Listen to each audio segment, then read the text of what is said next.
Vous avez de la chance d'avoir eu la vocation de porter l'habit. C'est une chose à laquelle j'ai pensé. Si je l'avais fait, ça aurait été pour le plaisir d'en souffrir les restrictions. Le masochisme est un péché. C'est un luxe, n'est-ce pas?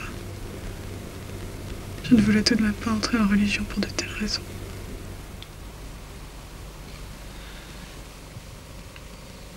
C'est la première fois que vous vous confessez? Quelle importance. On m'a parlé de votre jeunesse. Ça m'a incité. Vous comprendrez à la fin de mon récit, car c'est toute ma vie que je vais vous déverser.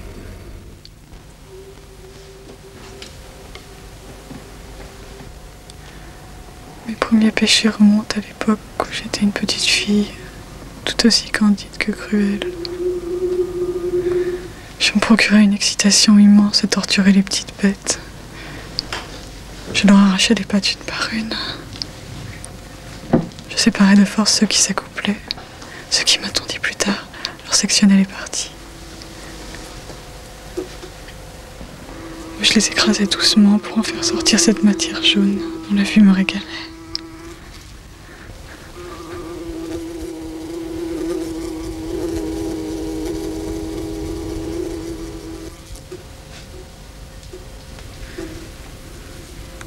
Lorsque j'ai compris que ce que je faisais était mal, que je provoquais la souffrance, la mort, j'étais consternée.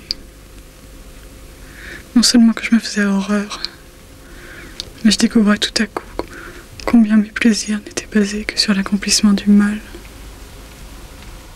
C'est malheureusement là le propre du plaisir.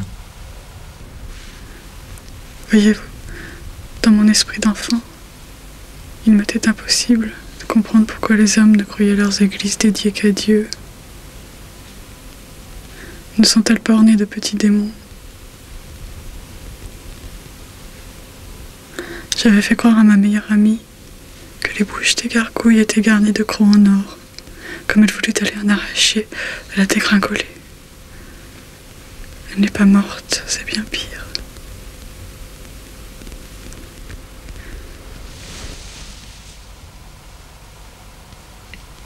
Les erreurs de l'enfance sont sans importance. Ce n'est que peu après que s'engagea ma dégradation physique.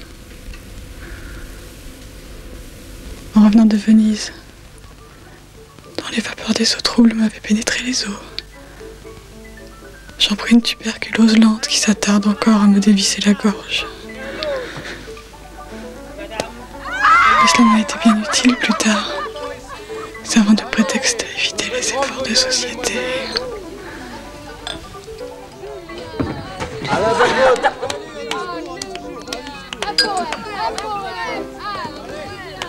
C'était lors d'un dîner que j'ai donné.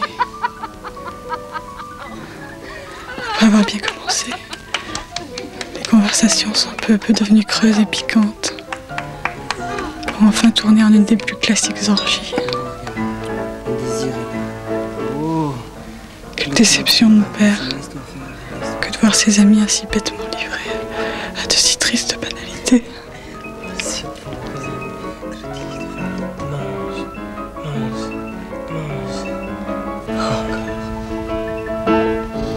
Et je suis restée attablée à les regarder. Oui. Mais n'est-ce pas pire que d'y avoir pris part? Me sentir exempt de ce grouillement des chairs, de la pression le déformant dans mon imaginaire. C'est pire, n'est-ce pas?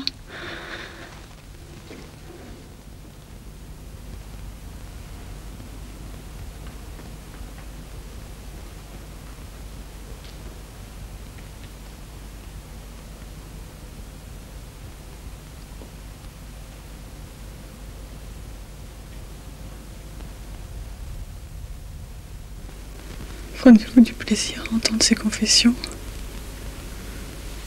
Vous êtes ému, je vois. Mais il faut terminer, car je perds tout mon souffle. J'ai collectionné, après les insectes, tout ce qui coupe et tranche. La vue de tels objets me procure une fascination. beau et atroce à la fois.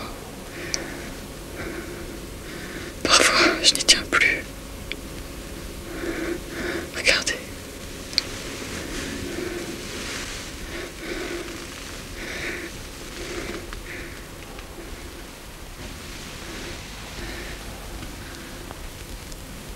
Ma dernière faute est impardonnable.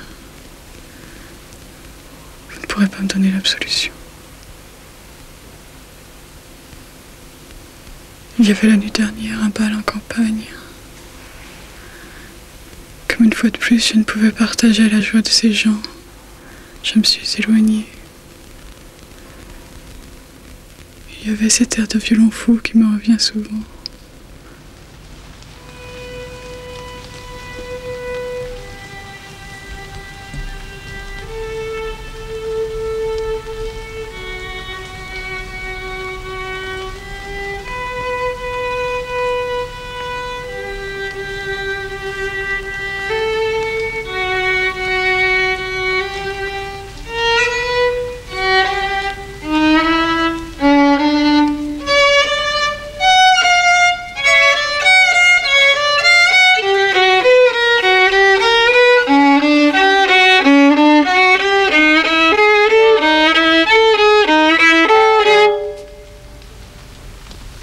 Tu n'aimeras pas que l'indifférence soit avec toi et que tes paroles soient un labyrinthe.